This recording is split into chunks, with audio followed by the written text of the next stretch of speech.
अस्सलाम वालेकुम, कैसे हैं आप सब लोग। आज बेसिकली हमारी वीडियो का टॉपिक है, जब भी आप घर बनाने जा रहे होते हैं उसमें आर्किटेक्चर प्लान इंपॉर्टेंट क्यों होता है। बहुत दफ़ा लोग ये करते हैं, इवन जो है या तो घर का जो डिज़ाइन कर रहे होते हैं कॉन्ट्रैक्टर को कहते हैं कि हमें इतने रूम की रिक्वायरमेंट्स है, इतना कुछ है, तो आप जिस मर्जी इसको बना दो। या तो बहुत दफ़ा ये होता है कि ये तो आपको इवन अगर आप हाउसिंग सोसाइटी या किसी शहर में बना रहे हैं, डेफिनेटली आपको जो है वहाँ पे अप्रूवल करवाना पड़ता है अपना architecture plan. But some time अगर आप किसी देहात में बना रहे हैं या इस जगह ऐसी जगह पे बना रहे हैं, तो वहाँ पे इस तरह ही चल जाता है। या तो ये करते हैं कि फॉर एग्जांपल कुछ डिज़ाइन वो देख लेते हैं इंटरनेट से, तो वही कहते हैं कि बिल्कुल ऐसे ही इम्प्लीमेंट कर देना चाहिए। तो मे बी वो जो डिज़ाइन उन्होंने देखा है वो उनके जो सराउंडिंग है उसके लिए फिजिबल नहीं होगा।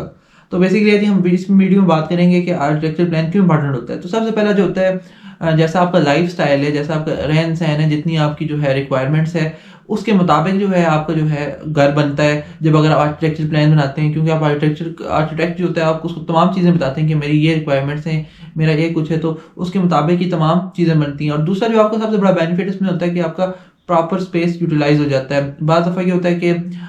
जैसे ही आप घर के अंदर इंटर होते हैं तो 6 से 7 फीट 8 फीट में भी सम टाइम हो जाता है कि वो स्पेस किसी तरह यूटिलाइज नहीं होती, वैसे ऐसे स्पेस ही है, वहाँ पे आप कुछ भी नहीं कर सकते। और बहुत जगह पे लोगों ने जो होती है बालकनीज दी होती हैं जिनका कोई भी जो है आपको बेनिफिट नहीं होता। सम टाइम फॉर एग्जांपल आपने देखी होंगी बहुत जगह पे विंडोज़ के साथ उन्होंने बिल्कुल बाहर बालकनी दी होती है, जिसको कभी वो एक्सेस भी नहीं कर सकते, लेकिन फिर भी उन्होंने बालकनीज दी होती हैं। इंस्टेड ऑफ दैट बालकनीज अगर आप देने के वही स्पेस अगर आप थोड़ा रूम बड़ा कर सकते हैं, या वॉशरूम आपका अगर कोई छोटा है उस स्पेस को वहाँ पे आप लेके जा सकते हैं, वहाँ पे आपका वॉशरूम बड़ा हो जाएगा। ये चीज़ें आपको देखनी पड़ती हैं, तो इसलिए प्रॉपर स्पेस यूटिलाइजेशन हो जाती है। और इस तरह फॉर एग्जांपल अगर आप देखेंगे बाज़ दफ़ा ये होता है कि घर आपका तो बन जाता है, पीछे आपके पास काफ़ी जो जगह जो है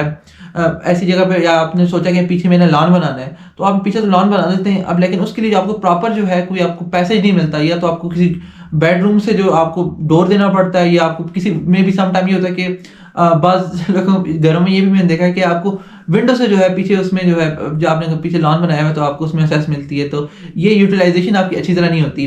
तो इसलिए ये आपको सबसे बड़ा जो बेनिफिट ही होता है, अगर आप आर्किटेक्चर प्लान के साथ जाएंगे तो आपकी स्पेस जो है तमाम अच्छी तरह यूटिलाइज हो जाएगी। और दूसरी जो चीज़ हो जाती है room placement. Room placement basically ये बहुत इंपॉर्टेंट चीज़ होती है। ये तो नहीं कि बिल्कुल आपने किचन के साथ जो है रूम बना दिया है, जब भी कोई किचन में खाना बन रहा है तो आपकी रूम में स्मेल जा रही है, या तो किचन ऐसा बना दिया है वहाँ से आपको जो है प्रॉपर जो है एग्जॉस्ट जो है वहाँ से बाहर आपको बिल्कुल नहीं मिलता। तो इसलिए जो होता है रूम प्लेसमेंट आपकी एग्जैक्ट होती है। फॉर एग्जांपल सम टाइम जो होता है चिमनी के लिए, जो आप एग्जॉस्ट के लिए चिमनी लगाते हैं, अगर बाज़ दफ़ा वहाँ पे काला मार होता है तो वहाँ पे से अगर आप बाहर करते हैं उसको काफ़ी वो बुरा लगता है। तो इसलिए जो रूम प्लेसमेंट जो है आपकी तमाम अच्छी तरह हो जाती है। जहाँ पे आपके बेडरूम जो होते हैं उनकी प्राइवेसी भी बिल्कुल मुतासर नहीं होती। इवन जो है बिल्कुल आपका जो है ड्राइंग रूम हो गया जो बिल्कुल ईजिली एसेसिबल होना चाहिए किचन से, प्लस आपका जो है लिविंग रूम। बाद दफ़ा ये होता है कि आपका रूम प्लेसमेंट ऐसी होती है, बेढंगी होती है कुछ घरों की, कि मिसाल के तौर पे जैसे ही आप घर के अंदर इंटर होते हैं तो आपका पहले रूम शुरू हो जाता है। रूम जो आपका जैसे शुरू होगा आप उससे होते हुए आप लिविंग रूम में पहुंचेंगे। और सम टाइम ये भी होता है कि एक कोने से लोग जो है घर में इंटर होते हैं, उनका जो ड्राइंग रूम उन्होंने बनाया हुआ है वो बिल्कुल दूसरे कोने में बनाया होता है, कि पूरे घर से गुजर के जाके आप ड्राइंग रूम में पहुंचेंगे। तो ये चीज़ होती है, इसमें आपकी बहुत ज़्यादा प्राइवेसी भी मुतासर होती है। और प्लस आपको ये एक रूल रखना चाहिए जब भी आप घर बना रहे हैं कि आपका किचन, लिविंग रूम और जो ड्राइंग रूम है, इन तीनों के दरमियान जो है आपको इजीली एसेसिबल हो, जो मैक्सिमम आप जा सकते हैं 20 फीट तक जो डिस्टेंस होना चाहिए, कि इससे ज़्यादा आपका डिस्टेंस नहीं होना चाहिए, कि आप इजीली एसेसिबल तीनों चीज़ों को कर सकें। और प्लस बाज़ दफ़ा हर बंदे की प्राइवेसी होती है, आपको ये करना चाहिए कि जो ड्राइंग रूम में जो होता है वो बिल्कुल आप जैसे ही घर के अंदर इंटर हो तो आपको बिल्कुल सेपरेट होना चाहिए। प्लस ये कि लिविंग रूम जो होता है उससे तमाम रूम की इजीली भी एसेसिबल होने चाहिए। ये चीज़ आपको ज़हन में रख के जो है जब भी आप घर बनाएं, या आप ऐसे को ज़हन में रखें। और साथ ये भी रखें कि ये भी होना चाहिए कि फॉर एग्जांपल किचन में चीज़ बन रही है, ये तो नहीं है कि तमाम जो है घर में उसकी स्मेल जा रही है। और प्लस ये है कि जैसे आपने जो किचन बनाया हुआ है उसके साथ जो लिविंग रूम है, लिविंग रूम में भी ऐसा होना चाहिए कि आप किचन से इजीली जो है लिविंग रूम में देख सकते हैं, या ऐसी विंडो होनी चाहिए जहाँ से आपको क्रॉस वेंटिलेशन आनी चाहिए जो किचन में आ रही हो लिविंग रूम से। और दूसरा जो है आपका ये बाज़ दफ़ा ये हो जाता है कि आपने अगर उस तरह किया हुआ कि आपने जो है अगर बिल्कुल आपके साथ से मेन रोड जा रही है, एक रूम के अगर आपने बिल्कुल जो है विंडो दे दी है मेन रोड पे देने का आपको ये नुकसान होगा, जब भी कोई ट्रैफिक है, जो भी चीज़ चल रही है, बस आपको हॉर्न गाड़ियों की जो है वहाँ से काफ़ी ज़्यादा जो है आपकी जो है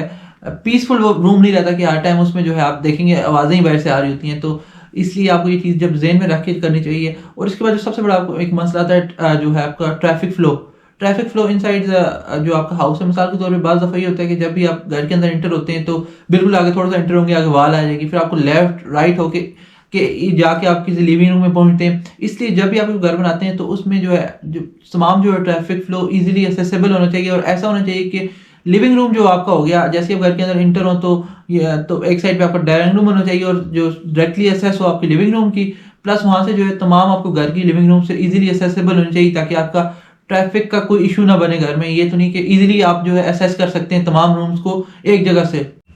इसके बाद अगर आप देखें प्राइवेसी का जो कंसर्न होता है बहुत बड़ा, मिसाल के तौर पे हर रूम की सेपरेट प्राइवेसी होनी चाहिए। ये तो नहीं कि आपने जो रूम का डोर है बिल्कुल आपको कोने में देना चाहिए रूम के, ये तो नहीं कि बिल्कुल आपने दरम्यान में प्लेस कर दिए। फॉर एग्जांपल अगर आपका कोई रूम का डोर अगर खुला हुआ है तो मोस्ट ऑफ द रूम जो होता है वो एक्सपोज हो जाता है, उसकी प्राइवेसी के कंसर्न आने शुरू हो जाते हैं। प्लस तमाम जो आप देखेंगे अगर आपका लिविंग रूम भी ऐसी जगह पे बनाया हुआ है जहाँ पे अगर आपको प्राइवेसी चाहिए कि ड्राइंग रूम थोड़ा सेपरेट होना चाहिए तो उससे प्राइवेसी होनी चाहिए उसकी। ये चीज़ें आप तमाम जो है अपने ज़हन में रख के करेंगे। और प्लस ये होता है कि बाज़ दफ़ा ये होता है कि आपको फ्यूचर प्लान के मुताबिक आपको घर बनाना चाहिए। जब आपने आर्किटेक्चर प्लान से तमाम चीज़ें आपने डिस्कस की हुई हैं तो डेफिनेटली जब वो अगर आपने उसको बताया कि जी 10 साल के बजाय 15 साल के बाद मैंने जो है इसमें फ्यूचर में भी एक्सपेंशन करना चाहता हूँ, तो कॉलम और पिलर जो है वो डेफिनेटली आपको उसी के मुताबिक वो आपको रिकमेंड करेगा कि सर आपने इसमें कॉलम इतने का बनेगा, 9x9 का बनेगा या 9x12 का बनेगा, इंच का बनेगा। ये जिस तरह भी आपने जो है कि आपने उसको बताया हुआ कि मैंने ऊपर अगर फॉर एग्जांपल अभी तो मैं एक ग्राउंड फ्लोर बना रहा हूँ, मे बी इन फ्यूचर में फर्स्ट फ्लोर सेकंड फ्लोर बनाना चाहता हूँ इसमें। तो प्लस आपको एक और चीज़ भी करनी चाहिए कि आपको जितनी भी स्पेस है तमाम स्पेस पे ये ना करें कि गाड़ी बना दें, थोड़ी बहुत आप स्पेस रखें जहाँ पे आपका लॉन हो या बाहर सिटिंग एरिया नहीं होना चाहिए। इवन अगर आपके पास स्पेस अगर तमाम आप इस तरह प्रॉपर जो है यूटिलाइज कर देते हैं तो आप फिर आप रूफ टॉप पे ऐसी जो है स्पेस बनाएं, ताकि डेफिनेटली हर टाइम बंदा ये तो नहीं कि घर के अंदर ही रहता है, बाहर टाइम उसको बाहर सनलाइट का एक्सपोजर भी चाहिए होता है, या इवन सम टाइम बंदा बैठना चाहता है कि बाहर बैठ के देखे क्या एंजॉय करे। तो इसलिए आपको डेफिनेटली जो है जो थोड़ी स्पेस अपनी रखनी चाहिए जहाँ पे आप लॉन बनाएं या रूफ टॉप ऐसी जगह बनाएं जहाँ पे आप इजीली असेस बैठ सकें, और जो है एयर जो है फ्रेश एयर के जो है वो एंजॉय कर। विदाउट आर्किटेक्चर बना दिया है, आपकी विंडोज ऐसी जगह पे दे दी जाएंगी जहाँ पे आपको प्रॉपर तरह जो है वेंटिलेशन नहीं मिल रही है, आपके घर की क्रॉस वेंटिलेशन नहीं है। ये तो है कि एक तरफ विंडो से आपकी जो है हवा तो आ रही है घर के अंदर, लेकिन क्रॉस वेंटिलेशन जब तक वो हवा जो है दूसरी साइड से बाहर नहीं जाएगी तब तक आपकी फ्रेश एयर और अंदर नहीं आएगी। तो इसलिए जो आपको आर्किटेक्चर प्लान का ये सबसे बड़ा आपको बेनिफिट होता है। और सम टाइम ये भी होता है कि जो उसकी विंडोज इस साइड पे दे दी जहाँ से आपको बिल्कुल सनलाइट की बिल्कुल है ही नहीं, असेस ही नहीं है। ये विंडो आपको ऐसे देनी चाहिए, या जब आर्किटेक्चर प्लान बनेगा तो वो डेफिनेटली आर्किटेक्चर के प्लान में उसके जेन में तमाम चीज़ें होंगी कि विंडोज ऐसे होनी चाहिए जहाँ पे नॉर्मली जो होता है आपको साउथ की तरफ विंडोज देनी चाहिए ताकि वहाँ से इजीली एसेसेबल हो आपकी सनलाइट। इसका आपको बेनिफिट ये होता है कि आप जो है रूम के अंदर जब सनलाइट आती है, एक तो सबसे बड़ा आपको बेनिफिट ये होता है कि आपको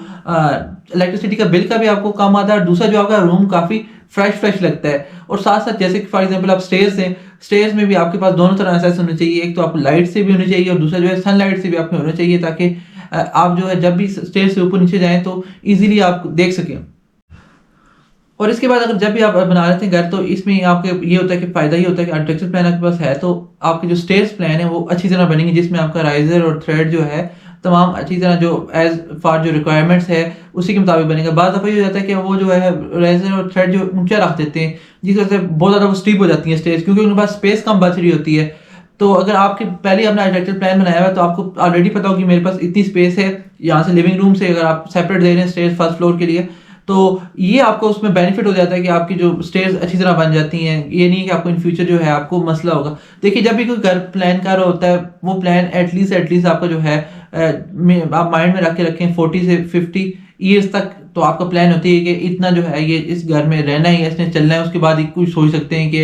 इवन अगर आप उसको सेल भी करना चाहते हैं 10 साल आप रहेंगे, लेकिन फिर भी आपको जो 40-50 साल का जो करना ही चाहिए, क्योंकि जो बंदा आएगा उसने भी तो रहना है और घर जो है दिन ब दिन जो है महंगे होते जा रहे हैं। तो इसलिए आपको एटलीस्ट जो है 40 से 50 साल का माइंड में रख के जब आप घर का प्लान करें तो तभी आप प्लान करेंगे। और जब आर्किटेक्चर के माइंड में ये चीज़ होगी तो वो आपका प्लान ऐसा रखेगा कि फॉर एग्जाम्पल अगर 20 साल बाद भी अगर आप उस घर में रह रहे हैं तो आपको ये नहीं महसूस होगा कि ये बहुत ओल्ड घर हो गया या तो इवन इनका फ्रंट एलिवेशन हो गया या डिज़ाइन के लिहाज से आप ये आपको नहीं महसूस होगा कि ये बहुत ज़्यादा ओल्ड हो गया। प्लस आपके जो है इसमें आर्किटेक्चर प्लान अगर जब आपने बनाया हुआ है, आपकी इसमें कॉस्ट भी बहुत ज़्यादा सेव हो जाती है। जैसे for example for some time ये होता है कि जब आप कॉन्ट्रैक्टर के उसमें बना रहे होते हैं तो आपको कुछ रूम बड़ा हो गया है, छोटा हो गया, तो फिर आपको तोड़ना पड़ता है, तोड़ फोड़ बहुत कम हो जाती है इसकी जब आप आर्किटेक्चर प्लान से जब बनाते हैं। प्लस दूसरी टाइप ये आपको बेनिफिट हो जाता है, फॉर एग्जांपल अगर वो बेडरूम्स जो होते हैं उनके अगर वॉशरूम जो है एक साथ अगर एक साइड पे रख देते हैं तो उसका बेनिफिट ये होता है कि आपकी जो पाइपिंग है, तमाम चीज़ें जो है उसकी कम लगेंगी, जो वाटर पाइपिंग है और तमाम जो वो है। और प्लस इसका दूसरा बेनिफिट ये होता है कि फॉर एग्जांपल इन फ्यूचर अगर आपके घर में कुछ थोड़ा बहुत मसला आ जाता है, किसी का पाइप लीक हो गया है, तो ये तो नहीं है कि आपका जो बाथरूम है जो पूरे घर में फैले हुए हैं, एक कोने में एक दूसरे कोने में, तो अगर उसमें अगर थोड़ा भी मसला आएगा तो वो किसी जगह से भी दरमियान में से लीक हो सकता है। तो इसलिए अगर एक जगह पे तो आप इजीली जो है उसको रिपेयर इजीली करवा सकते हैं। और दूसरा ये हो जाता है कि जब आप घर बना रहे होते हैं तो स्ट्रक्चर प्लान आप काफ़ी इंपॉर्टेंट होता है। तो बाद दफ़ा ये होता है कि कॉन्ट्रैक्टर जो है उसमें सरिया ज़्यादा डलवा देता है। अगर आपका सही तरह बना हुआ है घर तो आर्किटेक्चर प्लान ने स्ट्रक्चर डिज़ाइन बनी हुई एज फार आप जितनी रिक्वायरमेंट्स है उसके मुताबिक उसमें सरिया डलेगा। सरिया आपको पता है कि स्टील जो है काफ़ी एक्सपेंसिव होता है। और प्लस आपको ये बेनिफिट भी होता है कि आपका जो घर है कभी भी आपका जो है ओल्ड नहीं लगता। जब भी आप देखेंगे 20 साल बाद 30 साल बाद देखेंगे बिल्कुल ऐसे ही लगेगा जैसे कि ये न्यू डिज़ाइन में। उम्मीद करता हूँ कि वीडियो आपको पसंद आएगी। बाकी आप चैनल सब्सक्राइब कर दें। बाकी आपको कोई इन्फॉर्मेशन चाहिए आप दिए गए नंबर में कॉन्टैक्ट कर सकते हैं। मिलते हैं एक नई वीडियो के साथ। अल्लाह हाफिज़।